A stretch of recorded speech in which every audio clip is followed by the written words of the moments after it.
So hello guys, welcome to Barangay Tarangutong, no, dito sa Maya Ilocos Sur. So come on, let's go. At kasama ko ang aking mga anak, no. So Tarangutong is a barangay.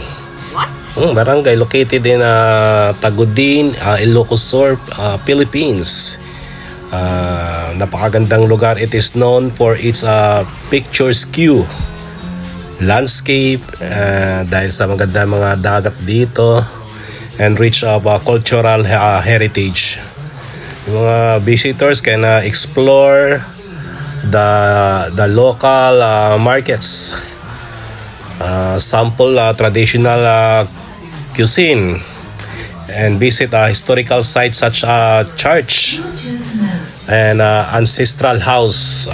Yes, maraming dito. And Tarangutong is also a great destination for outdoor activities such as hiking, especially sa dagat dito, swimming, and beach combing.